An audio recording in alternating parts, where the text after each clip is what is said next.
मसीह में आप सबों की सलामती हो। आज हम पैदाइश की किताब के 7वें और 8वें बाब में से सीखेंगे। 7वें बाब में हम पढ़ते हैं कि खुदा ज़मीन पर तूफ़ान भेजता है और नूह अपने ख़ानदान, पाक व नापाक जानवरों और परिंदों के साथ कश्ती में सवार होता है। और उस वक्त नूह की उम्र 600 साल थी।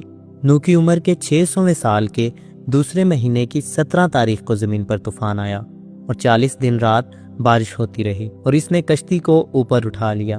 पानी ज़मीन पर इतना ज़्यादा हो गया कि दुनिया के सबसे ऊंचे पहाड़ों से भी 15 हाथ ऊपर चला गया और इसकी वजह से ज़मीन पर के सब जानदार मर गए।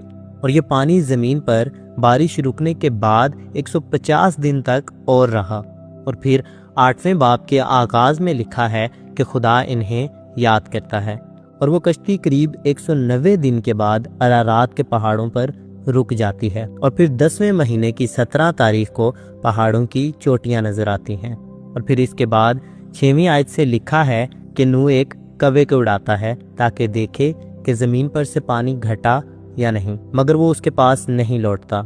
इसके बाद वो एक कबूतरी को उड़ाता है और वो उसके पास लौट आती है। 7 दिन रुकने के बाद वो फिर से उसे उड़ाता है और इस बार वो अपनी चोंच में जैतून की पत्ती लेकर लौटती है। 7 दिन और रुकने के बाद वो फिर से उसे उड़ाता है, मगर इस बार वो वापस नहीं आती। 14वीं आयत में लिखा है कि 10वें महीने की 27 तारीख को जमीन बिल्कुल सूख गई। और फिर 15वीं आयत में खुदा नूह को हुक्म देता है कि बाहर निकला और खुदा उनको बरकत देता है और नूह उन तमाम के साथ जो उसके साथ कश्ती में थे बाहर आता है और खुदा के हुजूर सौख्तनी कुर्बानियां गुजरानता है। और फिर खुदा कहता है कि मैं इसके बाद दुनिया को यूं हलाक नहीं करूंगा।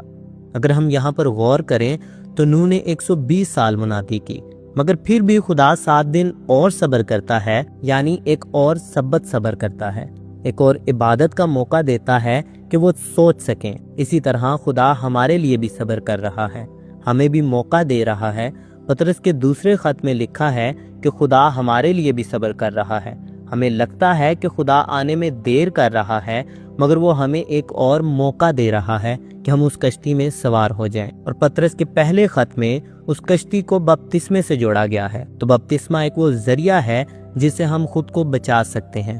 तो हमें बपतिस्मे के सही मतलब को जानना है, क्योंकि हमने पढ़ा कि नूह के वक्त में कोई ऊंचा पहाड़ किसी भी शख्स को पानी के तूफान से ना बचा सका। इसी तरह दुनिया में कोई भी ऐसी जगह नहीं जो आखिरी वक्त में किसी भी शख्स को खुदा की अदालत से बचा सके। तो जरूरत है कि हम उस कश्ती में सवार हो जाएं। हम एक और चीज यहाँ पर देखते हैं कि नूह ने नई दुनिया में सबसे पहली चीज खुदा की इबादत की। इससे पहले वो कश्ती के अंदर हर चीज के लिए खुदा के हुक्म का इंतजार करता था, मगर कश्ती से निकलने के बाद वो इबादत के लिए खुदा से नहीं पूछता, क्योंकि उसने इस चीज को पहले से सीखा था और कश्ती के अंदर भी खुदा की इबादत को वो जारी रखे हुए था। कश्ती से परिंदों को उड़ाने के बीच हर 7 दिन का सब्र हमें इस चीज का इशारा देता है। ये 2 चैप्टर्स आज हमें क्या सिखाते हैं कि अगर तुम उसकी आवाज को सुनो तो अपने दिलों को सख्त ना करो। नूह के वक्त में भी लोगों को और ज्यादा वक्त दिया गया और आज हमारे लिए भी खुदा सब्र कर रहा है। तो हमें उसकी आवाज को सुनने की जरूरत है और खुद को दुरुस्त करना है।